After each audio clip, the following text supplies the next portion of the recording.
Bonjour à tous, bienvenue pour ce webinaire Synapse. On est ravis de vous accueillir en ce premier jour d'été qui ne l'est pas chez nous, mais on espère que chez vous c'est un petit peu mieux. Bienvenue.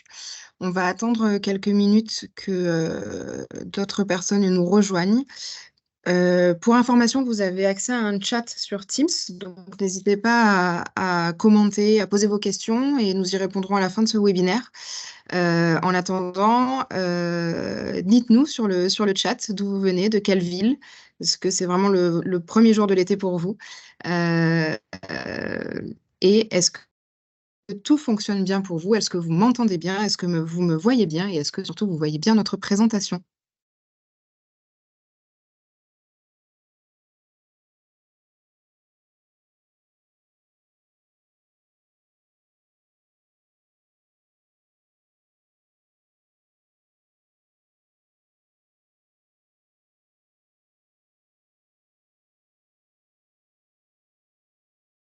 Alors, bonjour Jean-Noël, bonjour Yves, bonjour Thomas, bonjour Gilles. Merci pour cet emoji soleil.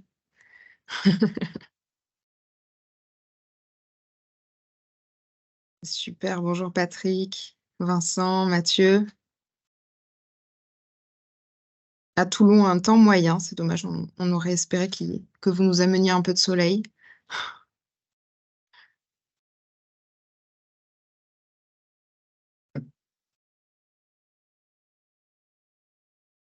Beyrouth, 30 degrés.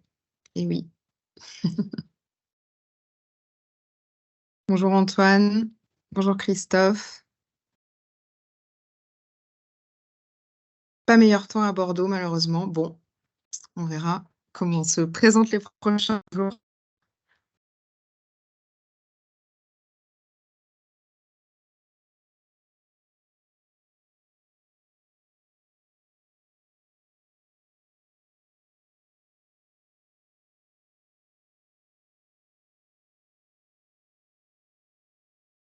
Bonjour à ceux qui nous rejoignent.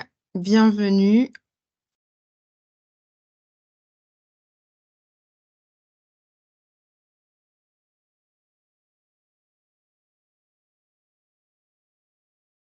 Allez, on va attendre une petite minute encore et puis on va pouvoir commencer.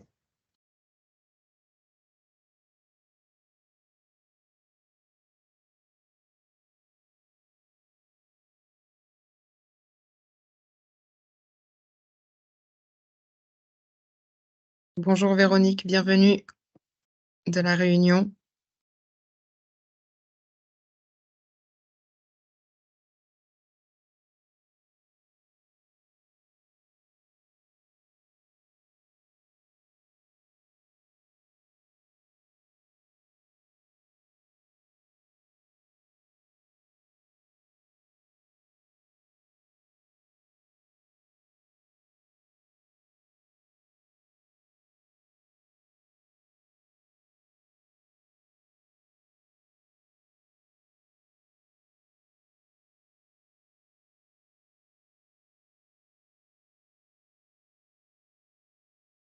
Allez, super. Alors, je vous propose qu'on démarre du coup ce webinaire sur le sujet comment dompter ChatGPT pour votre organisation. Bienvenue à tous, merci de nous rejoindre. Pour rappel et pour ceux qui nous rejoignent maintenant, vous avez un chat disponible sur Teams, donc n'hésitez pas à commenter, à poser vos questions et on a prévu une petite session de questions-réponses à la fin de notre présentation, donc posez toutes vos questions, n'hésitez pas et puis on y répondra à la fin de ce webinaire.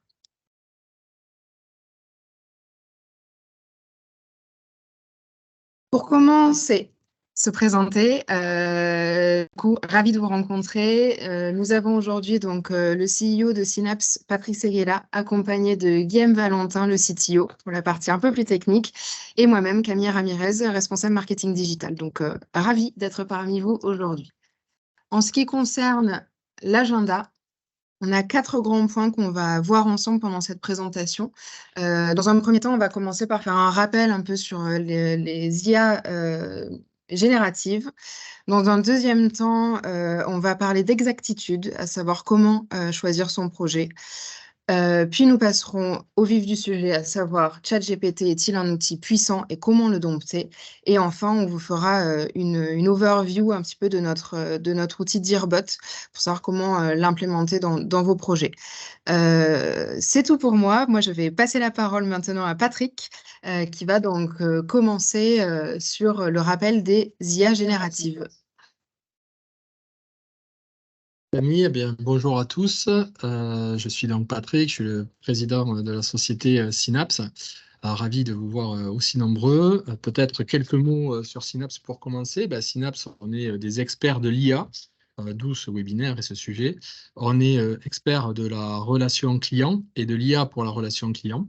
Et notre raison d'être, c'est d'aider l'humain à transmettre ses connaissances. Et on va du fait vous parler aujourd'hui dans ce webinaire de comment ChatGPT, qui est arrivé dans nos entreprises, dans notre écosystème, comment piloter un projet à partir des potentiels observés ou des gains que vous imaginez pour vos organisations.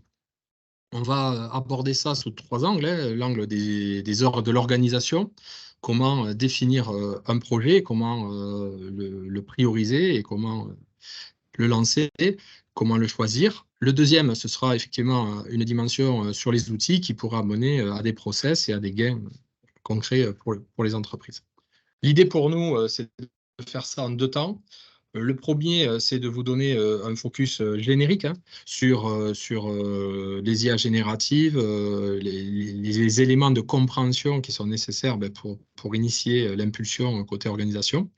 Et le deuxième, c'est de partir dans l'autre sens, hein, de vous faire un REX sur les différentes étapes et les différents milestones que vous allez rencontrer sur ces projets, et puis le projeter de façon très concrète sur des choses que nous avons réalisées ces 3 ou 6 derniers mois, et d'aller de l'idée jusqu'au delivery et de vous expliquer tout ce que ça a pu amener chez nous et ce que vous pourriez reproduire chez vous sur d'autres cas, mais en passant les mêmes étapes. Voilà.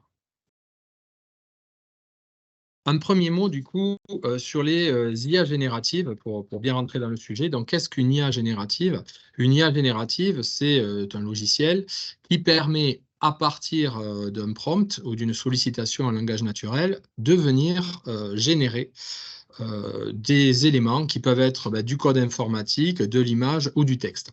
Comment ceci se réalise? Eh bien, essentiellement, en ayant lu au départ d'énormes quantités de données qui vont être stockées dans un modèle qui va être multi-purpose. Donc, j'ai donné 3 cas d'utilisation. Et donc, vous allez pouvoir venir interroger et lui-même va vous générer soit du code, soit de l'image, soit du texte. Dans le cadre de ce webinaire, on va être plutôt sur le texte. Et donc, on va parler de la génération de l'IA générative pour le texte. Donc, le principe qu'il faut bien comprendre, c'est qu'une IA générative est une IA qui ne cesse d'halluciner, c'est-à-dire de cesse de créer. Chaque lettre est une création, chaque mot, chaque pixel d'image. Donc, c'est au fur et à mesure que l'IA génère, en fait, les contenus. Donc, au fur et à mesure des informations que vous lui avez transmises, mais le fait de créer des contenus et d'être créative fait partie de son ADN. Vous avez certainement tous joué avec ChatGPT, qui est une interface de chat, donc on discute et il vous donne des réponses. C'est vrai qu'à l'utilisation de ChatGPT, pour une organisation, on a tout de suite tout un tas de cas d'usage qui arrivent à l'en-tête. Les opportunités, de fait, semblent illimitées. Et le potentiel, que ce soit en termes de nouveaux services ou en termes de réduction des coûts de production, semble énorme. L'idée aujourd'hui, c'est de voir comment on passe de cette promesse à du cas concret. Le premier point de questionnement sur les projets d'IA générative, ça va être le rapport de ce qui va être produit dans votre organisation par ces IA génératives avec l'exactitude. Je l'ai dit, l'IA générative est un algorithme qui hallucine, qui invente. Donc, de fait, il va y avoir certaines applications où l'exactitude est souhaitée dans votre organisation et d'autres où elle l'est moins. J'ai pris des exemples, mais qui sont à rechallenger dans vos structures. Par exemple, le résumé de texte, passer de 10 000 pages à 1 page, ChatGPT fait ça très bien. Et on peut, pour des usages internes, que ce soit pour de l'idéation ou même pour de la restitution à des clients, s'appuyer là-dessus dans la mesure où le client sait que ça a été généré par une IA. les changements de style, par exemple, d'un texte, ou bien la traduction, sont aussi des applications qui n'ont pas forcément besoin d'exactitude et où on va pouvoir brancher ChatGPT, je dirais, quasiment directement. La deuxième type d'application va être les applications où on a besoin d'exactitude. Un client pose une question, on veut lui répondre. Là, on va être obligatoirement dans quelque chose de quali. Et donc, on ne va plus utiliser ChatGPT en direct pour produire. On va l'utiliser dans un binôme avec lui-même. Et donc, l'IA générative va devenir un outil qui permet à l'humain de gagner du temps. Et donc, on va très, très vite tomber sur des sujets d'UX. Comment cette IA permet à cette de gagner du temps, quelle est vraiment la proposition de valeur qui est faite à cette personne. Et on va souvent avoir besoin de se tourner vers des éditeurs ou des solutions verticales sur la promesse qu'on a identifiée pour justement venir gérer à la fois l'UX, comment vos équipes vont pouvoir l'utiliser, mais aussi l'administrabilité de la solution, notamment le fait qu'ils répondent parfois en inventant les réponses.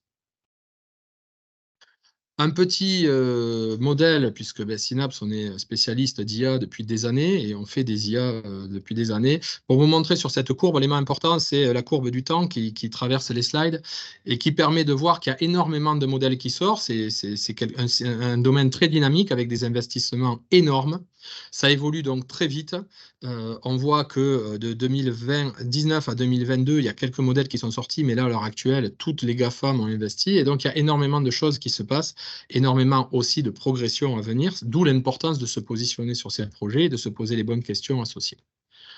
De nombreuses différences, notamment en termes de réappropriation des modèles. Est-ce que vous pouvez les héberger? Est-ce que les données sont propriétaires? Est-ce que vous donnez ces données aux GAFAM? Et des utilisations commerciales de ces modèles, puisque certains sont open source et d'autres ne le sont pas. Donc toute cette gouvernance de modèles, ça fait aussi partie des éléments qu'il faut avoir en tête, surtout si vous avez des contraintes qui sont liées aux éléments que j'ai mentionnés juste avant. Voilà. Aujourd'hui, ça, c'était les grandes étapes pour le pilotage de l'impulsion. Comment identifier un élément qui va être important ou un projet qui pourrait être lancé dans vos entreprises. Et la deuxième partie, je vais passer la parole à Guillaume qui va venir vous expliquer comment on est passé de l'idée à la réalisation et toutes les étapes qu'on a franchies et le retour d'expérience qu'on souhaite vous partager sur un des produits de Synapse. Vous savez, chez Synapse, il y a 3 produits. Il y a Sémantique, Cordial, qui est un outil d'aide à l'écriture, à la performance des écrits dans l'entreprise, et Dearbot. On a intégré les IA génératives dans les 3 produits. Mais dans le cadre de ces webinaires, on voulait mettre un focus sur Dearbot. Donc, je passe la parole à Guillaume pour vous faire ce Rex. Merci Patrick. On va pouvoir avancer du coup sur les planches suivantes. Moi, je vais rentrer vraiment plus dans le côté aventure en fait qui nous est arrivé depuis la sortie de ChatGPT, avec du coup tous ces différents points d'attention qu'on va balayer sur comment on en vient de choses qui paraissent sur le marché, donc ChatGPT dans l'occurrence, et comment on arrive à en faire quelque chose qu'on industrialise, avec des questions qui se posent sur est-ce qu'on peut avoir confiance, comment on gère les aspects qui sont importants pour nos clients, la sécurité, le temps de réponse et un certain nombre d'autres points qu'on va voir étape par étape. Le premier step, oui, on a découvert comme vous, en fait, ChatGPT quand c'est sorti. Alors, on suivait bien sûr les méthodes génératives jusque-là, mais ça a été quand même un gros choc de le voir mis en scène avec ce côté chat qui nous a permis vraiment de le tester pleinement et de voir toute la capacité.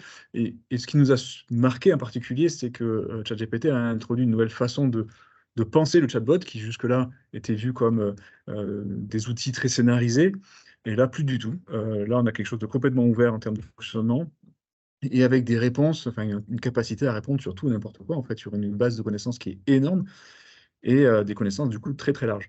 Ce type de chatbot-là, ce qui est intéressant, c'était que ce n'était pas ce qu'il y avait sur le marché jusque-là, on voyait pas ce type de chatbot, mais en même temps, c'est ce que nous, on cherchait à faire depuis très longtemps, avec pas mal de succès, et puis une nouvelle capacité, là, offerte par ChatGPT, d'aller plus loin. Et donc, c'est la question qu'on s'est posée, comment on se sert finalement du ChatGPT pour aller plus loin?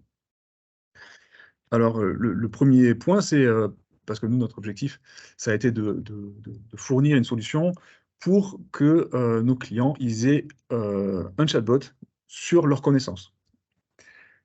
Alors, comment on fait pour injecter finalement des connaissances à ChatGPT, sachant qu'il a appris à partir de données publiques? Et là, on veut lui faire répondre sur des données à nous, quoi, enfin, ou à nos clients. le premier test facile à faire, que vous avez probablement fait également, c'est on lui donne des informations. Donc, dans le prompt, dans l'invite de commande, on lui donne des informations et à partir de là, on lui pose une question. Donc, très typiquement, c'est l'exemple que vous avez là, en petit, je ne sais pas si vous arrivez à voir, j'espère. Mais bon, c'est un cas classique, un article que j'ai tiré de Wikipédia en l'occurrence, et on lui demande de résumer. Ou on pourrait aussi lui demander de répondre à une question précise sur quelque chose qui est dans l'article.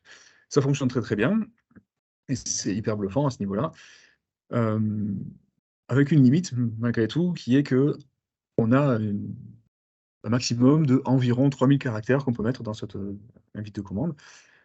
Et donc, on se trouve assez rapidement limité quand on veut mettre en place un chatbot qui va porter sur plusieurs centaines ou milliers de documents, comme on a l'habitude de le faire de notre côté. Et donc, la question qui s'est posée à nous, comment on dépasse cette limite qu'on appelle le contexte, qui est limité à environ 3000 caractères, comment on le dépasse? Alors, si on cherche ça sur Internet, et c'est quelque chose que vous pouvez faire si vous peut-être vous avez déjà fait, vous allez pouvoir trouver plein de tutos sur Internet qui expliquent comment faire pour chatter avec vos propres PDF. Donc, c'est ce qu'on a essayé de faire. Du coup, on a repris ce genre de tuto. Alors, le principe, il est relativement simple. On met en place une sorte de moteur de recherche, alors, quelque chose un peu plus puissant qu'un moteur de recherche, qui est quelque chose qui est plus orienté sémantique, pour bien comprendre le sens des phrases. Et on va, à partir de ce moteur de recherche sémantique, extraire un certain nombre d'informations, des documents, et à partir de là, on retrouve dans le cas précédent, c'est-à-dire ces extraits de documents qui rentrent du coup dans cette fenêtre de 3000 caractères, on va pouvoir le donner à ChatGPT et lui demander de répondre. Donc sur le principe, c'est relativement simple, mais ça pose quand même pas mal de questions sur quelle qualité on peut obtenir avec ce type de système, et comment on fait pour dépasser l'effet, une fois qu'on a cette boîte noire en fait, qui a été mise en place, qu'est-ce qu'on fait? Comment on fait pour en faire un vrai service qu'on va pouvoir déployer pour des clients? Sachant que voilà, il y a pas mal de problématiques qui se posent et je vais du coup les détailler une à une. La première de ces problématiques-là, c'est ce que Patrick évoquait, c'est que le chatbot, il invente. ChatGPT hallucine. C'est quelque chose qui a défrayé les news ces derniers mois. On a beaucoup d'exemples où ChatGPT a complètement inventé des choses et ce qui a mené en bateau un certain nombre de gens qui ont essayé d'utiliser. Il y a plusieurs en fait, manières pour nous en fait, de régler ça. Alors, la première, c'est la notion de température. Quand vous utilisez ChatGPT directement dans l'interface, vous n'avez pas trop le choix, vous l'utilisez tel que c'est fourni. Mais en réalité, quand vous l'utilisez via l'API, il y a plusieurs paramètres qui sont possibles sur lesquels on peut jouer, et en particulier celui-ci, la température, qui va indiquer à quel point le chatbot peut être inventif. Si on met une température élevée, il va être très inventif, ce qui est pas mal, par exemple, pour lui faire réciter un poème, ou inventer un poème plutôt. Mais par contre, quand on veut lui demander une réponse précise, là, on va vouloir plutôt être sur quelque chose de déterministe, et on va régler la température le plus bas possible, donc à 0. Voilà. Et là, on va avoir quelque chose de relativement déterministe. Et après, il va falloir quand même aussi régler la manière dont on va lui poser la question. Comment on fait pour lui poser la question pour être sûr de ce qu'il nous répond, et qu'il nous réponde vraiment ce qu'on souhaite. On va voir juste après. Et enfin, nous, ce qu'on rajoute comme sécurité supplémentaire, c'est qu'on rajoute un lien à savoir plus qui permet à l'utilisateur, pour toute réponse apportée par le chatbot, d'avoir le lien qui va lui permettre de consulter la réponse en contexte dans le document. Voilà, ce qui permet de s'assurer qu'effectivement, la réponse apportée, c'est vraiment une réponse officielle. Donc sur l'art du prompt, comment faire pour poser des bonnes questions à ChatGPT pour qu'on sache exploiter toute sa puissance? Alors, il y a pas mal de règles, hein. Nous, c'est vraiment les points principaux qu'on a retenus. Le premier et le plus important sans doute, c'est ne pas en demander trop.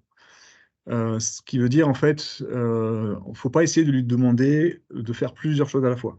Si on lui demande de répondre, alors dans le cas d'un chatbot, hein, de répondre, de donner aussi un lien vers la documentation associée, vers plusieurs documents s'il y en a plusieurs. Si on lui demande aussi de formater la réponse dans un format très particulier, si on va lui demander aussi une tonalité particulière, enfin, voilà, plus on rajoute des choses dans ce qu'on lui demande, moins il va suivre en fait toutes les instructions qu'on lui donne. Donc il vaut mieux le limiter à une instruction précise, quitte à côté à venir faire en fait le travail plus informatique classique pour venir pallier finalement un certain nombre de choses et ne pas demander à ChatGPT de tout faire. Donc ça, c'est le premier point. Deuxième point, préférer les prompts en anglais. Type très facile. Même si on lui demande de répondre en français, il vaut mieux lui donner toutes les instructions en anglais et à la fin lui dire de répondre en français. Et là, il marchera mieux, il va mieux comprendre en fait parce qu'il a été entraîné en fait avec beaucoup plus de données en anglais. Et donc, il est plus pertinent pour comprendre et respecter les consignes en anglais. Répéter plusieurs fois l'attendu. Donc, alors je vais vous donner un exemple. Si on lui répète pas plusieurs fois, des fois, il n'écoute pas. Donc, il faut, voilà. Pareil que quand on doit amener, par exemple, un étudiant ou un stagiaire à venir réaliser une tâche, voilà, il vaut mieux donner, alors je vais vous donner les 2 points en même temps, à la fois répéter plusieurs fois la consigne et à la fois donner des exemples. Donc, répéter plusieurs fois la consigne, je vous donne un exemple. Nous, on voulait qu'il nous donne un retour en format Markdown, ce qui permet d'avoir des listes, des tableaux et un format plus riche de réponses. Et ça, si on lui demande simplement une fois dans le prompt de retourner en Markdown, parfois, il ne va pas répondre en Markdown. Du coup, il faut lui répéter plusieurs fois et il faut lui donner des exemples, donc des exemples de questions qu'on lui pose, de connaissances dont il dispose et de réponses qu'il va apporter dans le format qu'on attend. Avec tout ça, on arrive à vraiment le maîtriser et faire en sorte qu'il nous réponde exactement comme on le souhaite. Le prochain point, c'est une fois qu'on a fait tout ça, il va falloir quand même mesurer la qualité. Et comment on fait pour s'assurer que le chatbot répond finalement, dans la majorité des cas, dans un maximum de cas, aux attentes qu'on a. Alors, on a l'habitude, nous, de mesurer les taux de satisfaction de nos chatbots, donc on a pu appliquer la même méthode dans ce cas-là, qui consiste simplement à dire, on a un certain nombre de questions qu'on souhaite lui poser sur une documentation donnée. Est-ce qu'il répond bien dans tous les cas, et dans quel cas il répond bien, dans quel cas il ne répond pas bien. Et on a pu mesurer comme ça les taux de satisfaction sur ce que je vous ai montré jusque-là, c'est-à-dire simplement on le branche sur les documents et on lui demande de répondre. Et malheureusement, c'était un peu décevant à ce niveau-là, puisqu'on obtenait à peu près 60% de taux de satisfaction, ce qui veut dire que 4 fois sur 10 quand même, il ne répond pas parfaitement. Il répond à côté ou il répond mal. Alors comment on a fait pour dépasser ça? Alors, je vous ai expliqué dans le cas précis, en fait, on lui injecte des connaissances qui sont extraites par un moteur de recherche sémantique dans le prompt. Alors, pour pouvoir mieux répondre, en fait, il va falloir construire là aussi un prompt de meilleure qualité et donc avec des données qui soient extraites, qui correspondent mieux à la question posée par l'utilisateur. Et pour ça, pour aller plus loin que simplement extraire les documents et les fournir à ChatGPT, on a exploité la structure des documents, c'est-à-dire de repérer les niveaux de titres en particulier qu'il y a dans les documents. Et on sait bien en tant qu'humain que les titres portent vraiment une information sémantique très, très importante. Et donc, pouvoir restituer cette compréhension à ChatGPT, lui expliquer qu'il a un titre, qu'il a un contenu et que les deux vont ensemble, ça lui permet vraiment de mieux comprendre en fait, le contenu du document et le contenu des informations qu'on lui extrait, et du coup de venir donner une réponse beaucoup plus pertinente. Autre point, une fois qu'on a fait tout ça, on a un chatbot qui fonctionne. Mais si on veut l'ouvrir à plusieurs utilisateurs, là où on va être embêté, c'est qu'on ne va pas savoir comment il est utilisé. 2 questions en particulier qu'on se pose, nous, très traditionnellement sur notre chatbot, c'est quelles questions restent sans réponse, qui voudrait dire, par exemple, si on lui fournit des documents en entrée, que en fait, peut-être que les documents ne couvrent pas ces questions-là, et quelles réponses ont été jugées insatisfaisantes par les utilisateurs. Auquel cas, ça veut dire on va vouloir chercher à l'améliorer. Pour faire ça, en fait, nous, on a branché finalement ChatGPT, non pas directement à l'utilisateur, mais on l'a branché sur une couche intermédiaire. Il va récolter ces éléments-là, on va détecter qu'il n'y a pas de réponse et récolter le feedback utilisateur pour stocker quelque part le fait que les réponses ne sont pas satisfaisantes. Une fois qu'on a ces feedbacks-là, que du coup on sait comment le chatbot est utilisé et qu'on voit ses limites, on va pouvoir identifier comment l'améliorer. Donc avec 2 axes principaux dans notre cas. L'aider à trouver la bonne information, c'est-à-dire que on va vouloir, à une question donnée, pouvoir faire un lien plus précis avec un passage de documentation. Donc ça va permettre d'enrichir la base de connaissances du chatbot avec des questions et un rattachement avec certains éléments précis dans le document, ce qui permet de remonter cet élément-là à ChatGPT qui, lui, va du coup pouvoir mieux répondre. D'autre part, lui injecter de la terminologie métier. Par exemple, très typiquement, on a des acronymes. Dans la documentation, ça va être écrit en toutes lettres, tandis que l'utilisateur, quand il va poser la question, il va utiliser l'acronyme correspondant. Donc, donner l'acronyme à ChatGPT, lui expliquer qu'il y a une correspondance entre les deux, ça va lui permettre du coup de comprendre la question posée et de comprendre comment il peut répondre à partir de la documentation.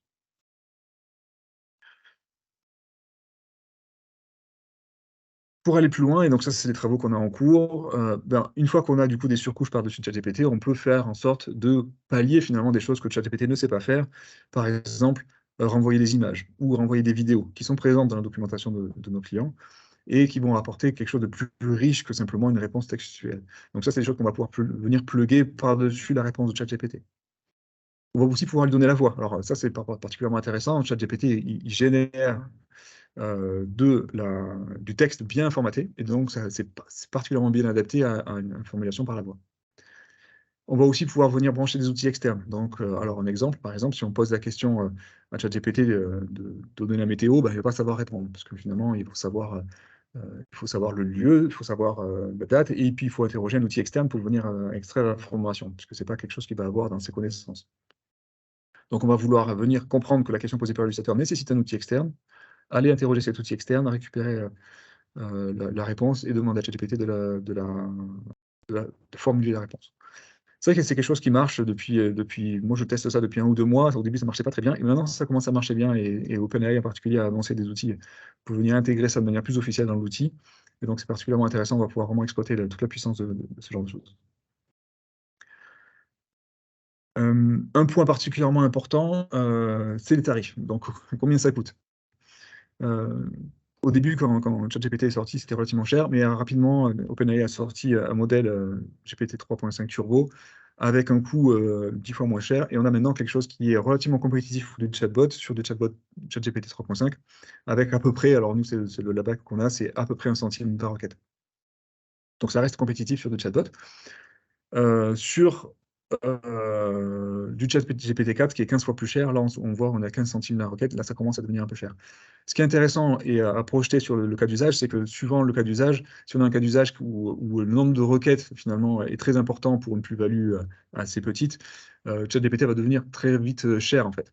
Tandis que si on est sur une application à forte plus-value, le coût de ChatGPT étant relativement restreint, on va pouvoir avoir un coût qui va être lissé finalement sur le coût du service. Donc ça, c'est vraiment un élément important à prendre en compte. Un autre point particulièrement important à prendre en compte, c'est la souveraineté des données et la confidentialité. Évidemment, ChatGPT, c'est quelque chose qui est en ligne. Donc, à chaque fois qu'on pose une question, on envoie des extraits de documents et la question de l'utilisateur à ChatGPT, c'est-à-dire OpenAI et à Microsoft. Donc, ce n'était pas quelque chose qui est souhaitable en fonction des données qu'on manipule. La bonne nouvelle, c'est qu'il y a une concurrence féroce en fait, sur le marché des modèles de langue actuellement. C'est ce qu'a présenté tout à l'heure Patrick.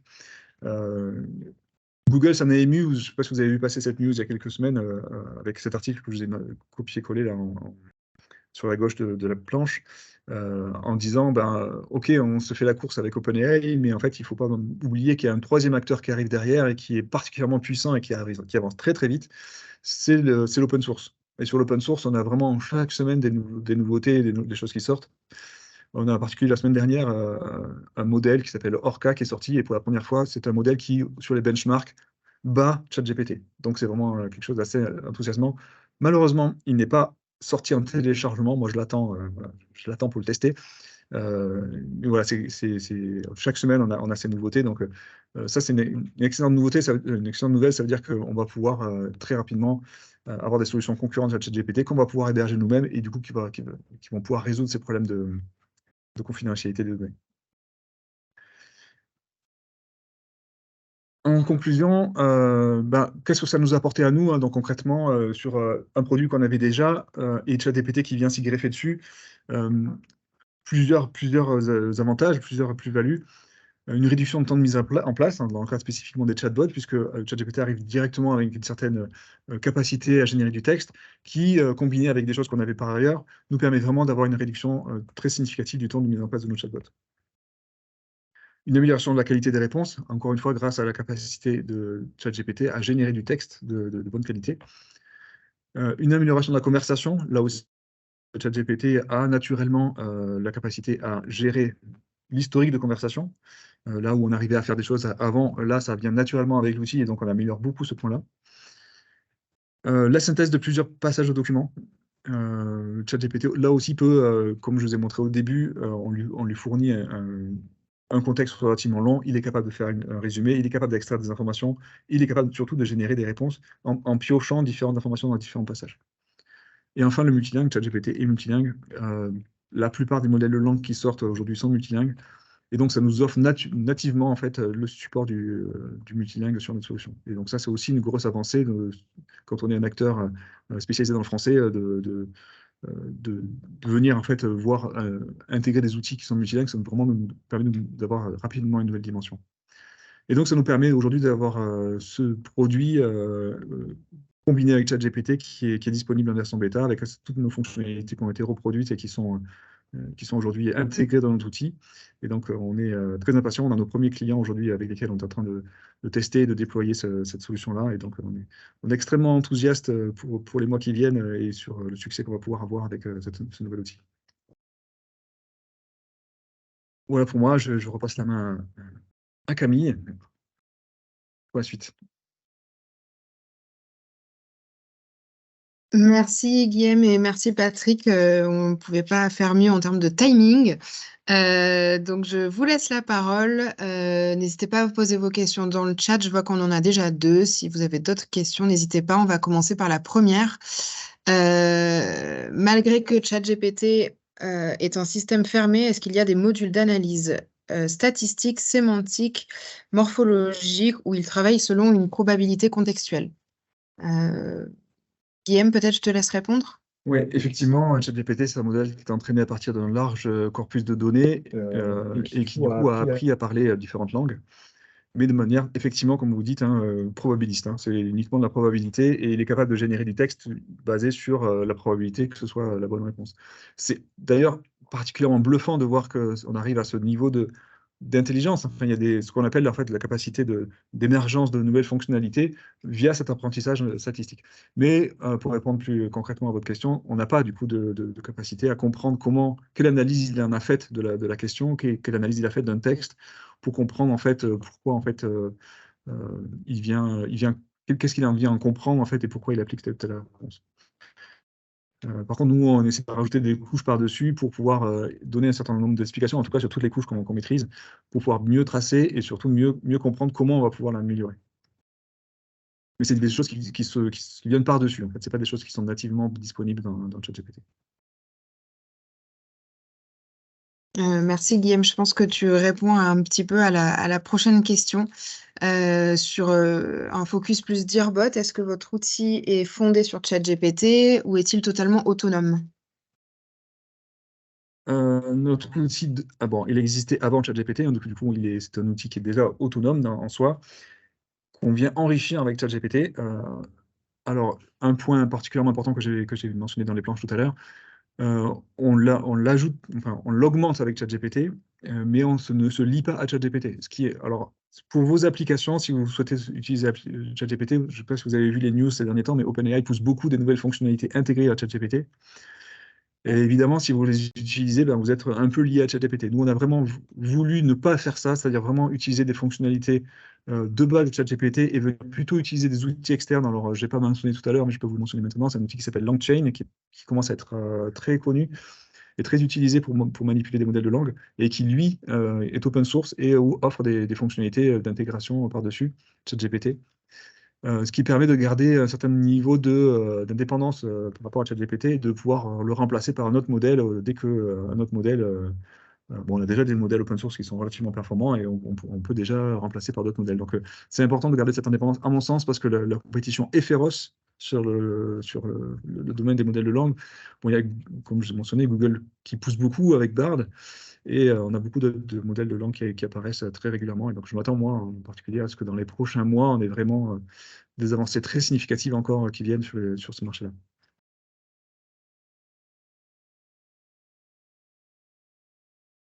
On a une question de Thomas. Alors, est-ce que mon micro est revenu? Oui, c'est bon. On a une question de Thomas qui dit vous avez parlé d'outils qui pourraient fonctionner avec ChatGPT, comme par exemple la météo, mais ces outils ne pourraient-ils pas eux-mêmes halluciner ou être influencés par une hallucination de ChatGPT? Je vais répondre aussi à cette question-là. Oui, effectivement, alors, en fait, plutôt non. La réponse serait plutôt non.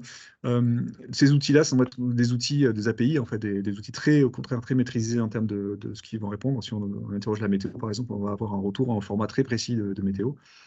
et on va simplement demander à ChatGPT de formuler ça.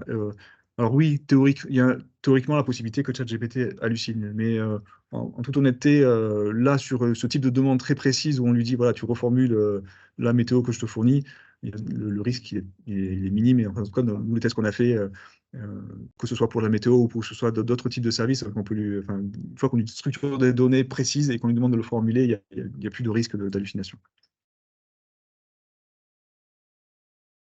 Merci Guillaume. Je ne vois pas d'autres questions pour l'instant sur le chat. N'hésitez pas, on a encore quelques petites minutes à passer avec vous. Je vous laisse prendre le temps. Antoine qui nous dit, Guillaume, pour compléter la question précédente, les requêtes et données passant par Dirbot sont-elles in fine absorbées par OpenIA? OpenAI a annoncé qu'ils allaient offrir pour tous ceux qui utilisent l'API en mode business la possibilité de garantir qu'ils n'utilisent pas leurs données les données qu'on fournit via l'API pour entraîner leur propre modèle. Bon, alors par contre, c'est une garantie que eux assurent, voilà, mais quelle vérification on peut en avoir, je ne sais pas. Pour moi, la solution, c'est plutôt d'utiliser un autre modèle que ChatGPT si on veut vraiment garantir le fait que les données, elles ne sont pas stockées côté OpenAI.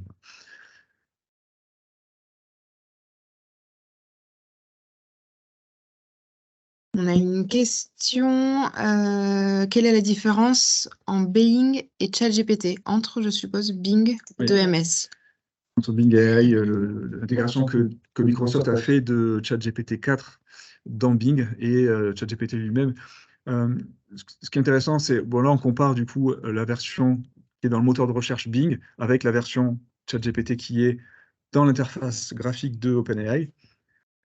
Et du coup, on a deux fonctionnements différents qui sont dus au fait qu'on va avoir du prompt qui va être géré différemment dans les deux solutions.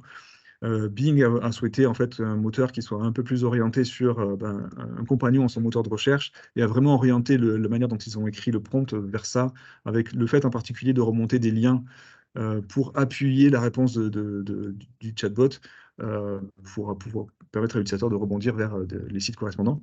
Là où ChatGPT n'a pas été prévu comme ça, il a été prévu comme un assistant simplement qui répond directement dans le chat. Et donc, c'est deux façons un peu différentes de présenter, et de mettre en avant finalement le même moteur, quoi. Et je trouve ça assez intéressant et assez instructif parce que ça montre qu'on peut effectivement beaucoup personnaliser finalement la manière dont le moteur de langue, le modèle de langue va réagir derrière pour en faire un service typé très différemment. Donc là, on est quand même sur deux services de chat plutôt, mais on peut vraiment faire des choses assez différentes sur la manière dont on va interroger le moteur.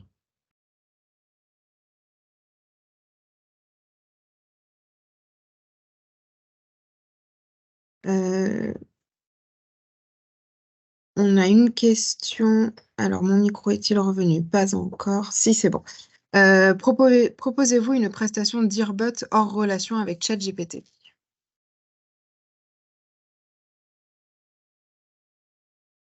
Oui, effectivement, aujourd'hui, c'est une vraie question sur toutes les organisations, notamment le secteur public, hein, qui nous soumet ces questions-là. Et est-ce qu'on peut faire une solution souveraine, même pour aller plus loin, c'est-à-dire quelque chose qui ne passe pas par des sociétés américaines, et notamment Microsoft, qui finalement est aussi un des actionnaires d'OpenAI et qui est aussi soumis au Patriot Act, comme l'est Microsoft et comme l'est OpenAI. Donc, une solution hors entreprise soumise au Patriot Act est de fait importante pour la gestion de Synapse et de notre gouvernance de produits. Donc aujourd'hui, on travaille sur des modèles open source qu'on peut déployer sur d'autres serveurs que ceux d'Azure et donc notamment OVH, et pour avoir une chaîne complète qui puisse passer sur le cloud, mais pas chez des sociétés soumises au Patriot Act, donc essentiellement américaines. Donc un jeu très fort dans notre déploiement de l'évolution de la solution, puisque finalement ChatGPT nous a permis de faire évoluer notre produit avoir une meilleure promesse, un meilleur coût des charges plus faibles, la capacité d'amener de nouvelles fonctionnalités à nos clients, enfin tout ce que vous a présenté Guillaume, mais tout en gardant cet élément fort qui est très important pour certains de nos clients. Le degré de performance, c'est ça? Le degré de performance, alors effectivement, développer des technologies à base d'IA, depuis tout temps, c'est des choses qui marchent jamais à 100%. Et ça, c'était vrai même avant ChatGPT. Donc, de fait, un savoir-faire d'une entreprise comme Synapse, c'est effectivement de créer des tests et des benches de tests pour pouvoir à tout moment mesurer la promesse qui est faite au client et la qualité de la technologie. Et donc, on est en mesure aujourd'hui de pouvoir changer un modèle et d'en mettre un autre et de mesurer l'impact sur la qualité des résultats. Donc effectivement, ChatGPT aujourd'hui, quand on le remplace par d'autres systèmes, il peut y avoir des différences, il peut aussi y avoir des accélérations, puisque certaines versions de ChatGPT sont relativement lentes, Guillaume le disait, donc de fait, on a aussi tout un tas de critères qui nous permettent de comparer notre solution avec ChatGPT ou avec un autre modèle. Voilà. Et effectivement, on travaille à améliorer et faire en sorte que, quel que soit le modèle, les résultats soient les meilleurs.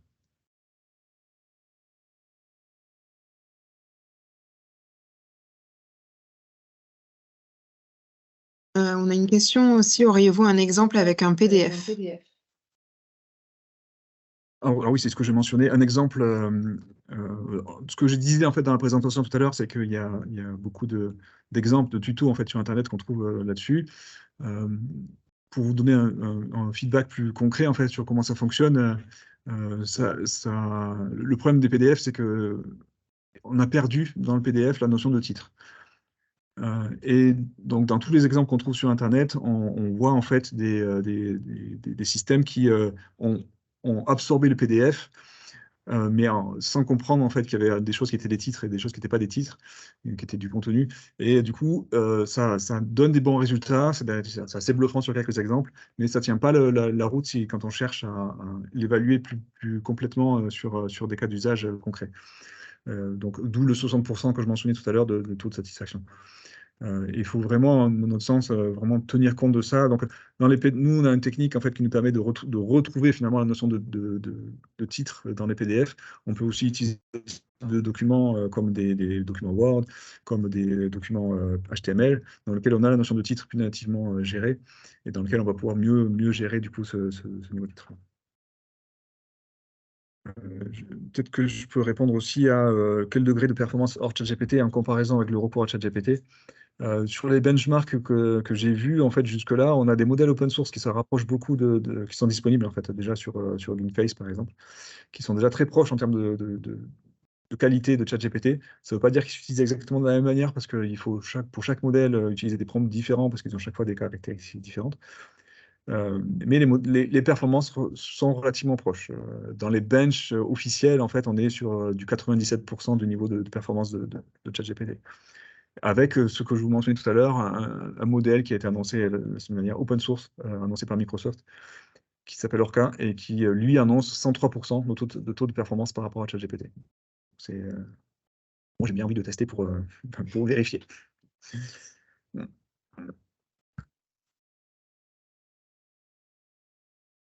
Et on a une question, et je pense que ça sera la dernière de ce webinaire, Guillaume Thomas, qui nous demande est-ce qu'un bon prompt suffit à garantir la sécurité du chatbot, dans le sens où l'on peut poser des questions qui ne sont pas prévues pour détourner le fonctionnement du chatbot? Oui, ça s'appelle ce qu'on appelle l'injection de prompt. Alors, l'injection de prompt, ce qui est intéressant, c'est que ça peut être volontaire ou ça peut être involontaire. C'est-à-dire que des fois, effectivement, on va vouloir injecter du prompt pour faire sortir le chatbot de ses tracks et lui faire raconter n'importe quoi. Malheureusement, ça c'est toujours possible puisqu'on a un prompt et si on vient injecter quelque chose qui vient contredire ce qui est écrit dans le prompt, on va faire dire au modèle quelque chose qui n'est pas prévu. Bon, il y a des techniques qui permettent dans le prompt de s'assurer que ça n'arrive pas, notamment en mettant des caractères spéciaux très particuliers dans le prompt qui vont permettre au chatbot de bien se repérer sur ce qui est la question de l'utilisateur et qu'est-ce qui est la consigne initiale. Et le fait de donner des exemples, on arrive quand même assez bien à limiter ça. Bon, le point important, c'est que ça reste localisé à l'utilisateur qui l'utilise, mais ça peut faire du bad buzz si vous avez un service en fait qui utilise ChatGPT et que quelqu'un prend une copie d'écran de votre système qui est en train de raconter n'importe quoi, c'est sûr que ça peut faire du bad buzz. Mais c'est limité à l'utilisateur lui-même et ça va pas impacter les autres utilisateurs.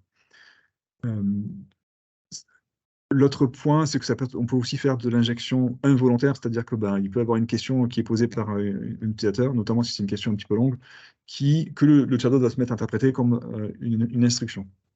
Ça, c'est un peu plus embêtant. Les mêmes techniques sont utilisées pour éviter l'injection de prompt, mais ça peut être plus embêtant suivant le type de service. Sur du chatbot, on n'est pas trop embêté. Nous, on fait aussi de la correction orthographique. Et on essaie d'utiliser aussi le ChatGPT là-dessus. Et là, on est un peu plus embêté parce qu'on a des cas où on a des textes très longs à corriger. Et comme les textes sont longs, là, il y a plus de chances que le texte soit interprété comme une instruction par ChatGPT ou par un modèle de langue. Hein, c'est transposable. Et voilà, là, c'est plus compliqué. Il faut trouver des techniques pour éviter ce genre de phénomène. En tout cas, le détecter pour éviter de faire n'importe quoi. En fait, si on prend juste la réponse de ChatGPT et qu'on injecte, on risque de faire n'importe quoi. Donc, il y a vraiment, oui, ce risque-là, pour moi, d'injection involontaire qui est plus embêtant.